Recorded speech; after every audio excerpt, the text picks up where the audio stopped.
This is an Acer Veriton VM4660 series model VM5E1 with i5 8500 CPU. I am going to replace the stock cooler with a Deepcool AG400. The stock cooler fan is very loud with a deep motor noise.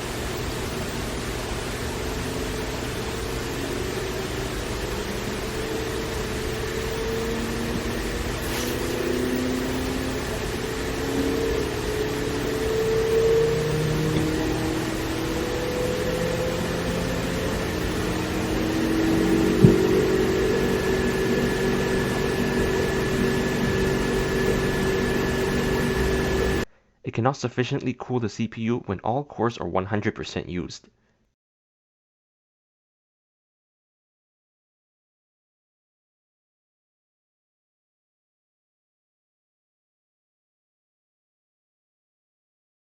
After 3 minutes 40 seconds in Cinebench, the computer gives a temperature warning, meaning it will soon begin thermal throttling the CPU. The AG400 costs $25 at Canada Computers, the best value CPU cooler at the time. It can dissipate 220 watts of heat, which is much more than I need. The larger fan will be quieter. The bag has mounting hardware for Intel and AMD motherboards.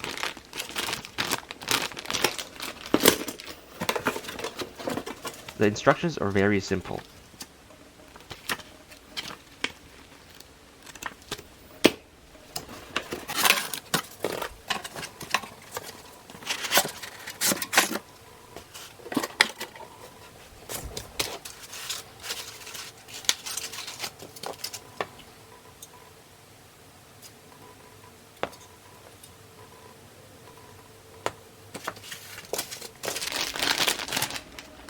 There are two backplates for Intel motherboards.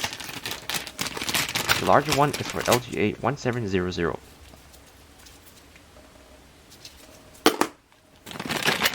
The smaller one is for LGA115X, which is what I need.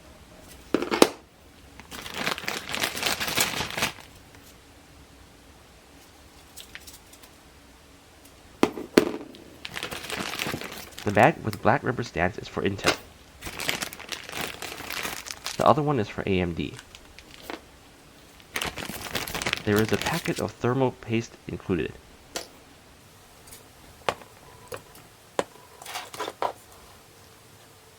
First, the left side panel is removed, and the stock cooler is taken out by unplugging the fan cable and unscrewing its 4 screws.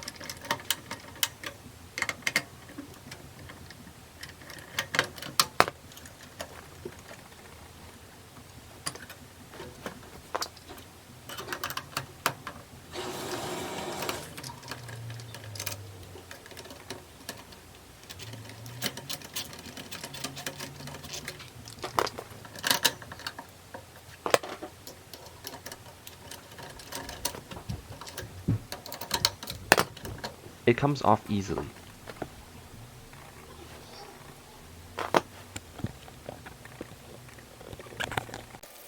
Then, the thermal paste can be wiped off the CPU with tissue paper. Rubbing alcohol will help.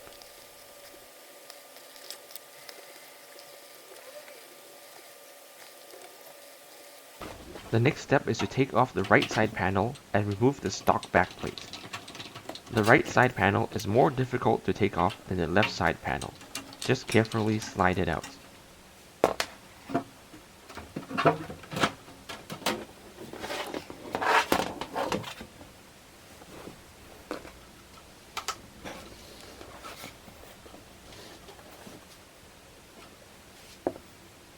The stock backplate is glued to the motherboard with strong adhesive. It took me 30 minutes to slice through the glue with a knife. Heating it with a hairdryer might make it easier.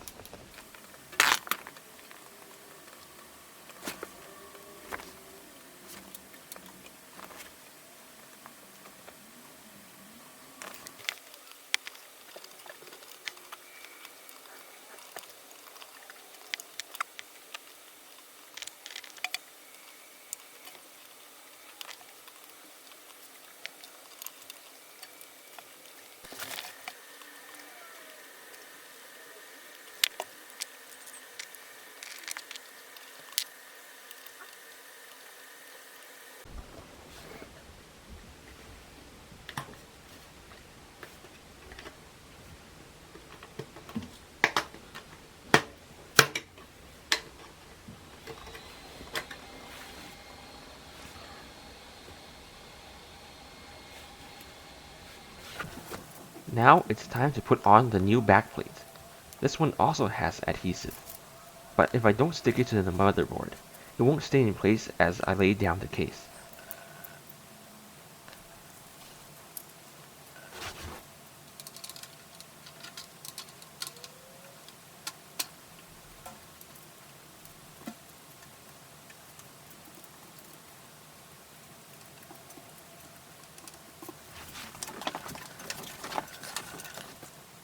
The black cylinders from the Intel bag labeled LGA115X are pushed onto each corner of the backplate.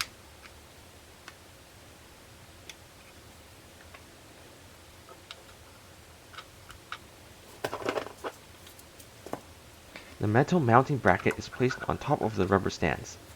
It doesn't have to be perfectly centered. Make sure the cooler mount posts are on the left and right side. The Intel screws from the same bag are placed into the screw holes.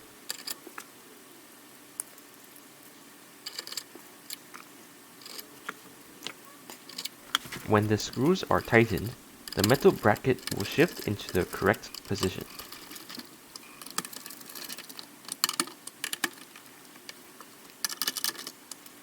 Since the backplate is fully secured, the right side panel can be put back on.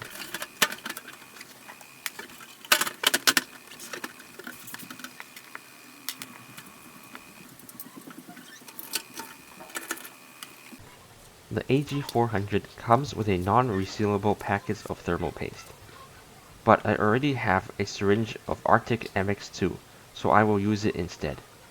I tried to squeeze the syringe with one hand and ended up dispensing too much thermal paste. 2/3 of this amount is enough.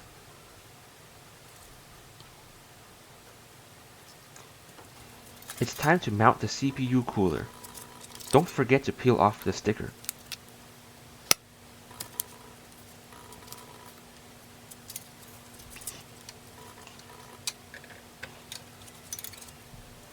I alternate tightening the two screws so the pressure is even.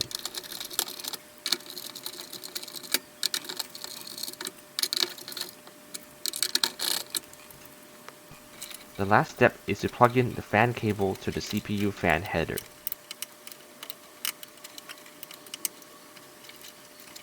Time to power on the computer.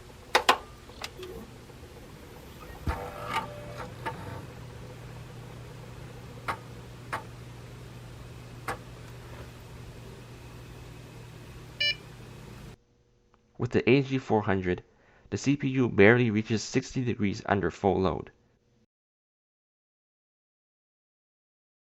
The fan is quieter than the stock cooler. I can still hear it, but it sounds more like wind than a motor.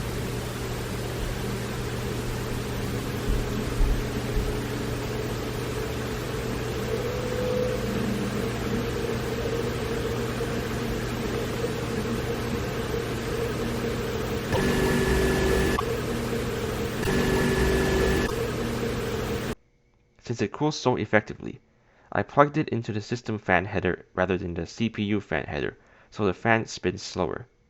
Then it is completely silent. Before the video ends, I have an important note about the motherboard. I originally tried to install the Gamax 300, but the mounting bracket edge is too low and touches the capacitors left of the CPU, which means the cooler doesn't make good contact with the CPU. That is why I bought the AG400 instead.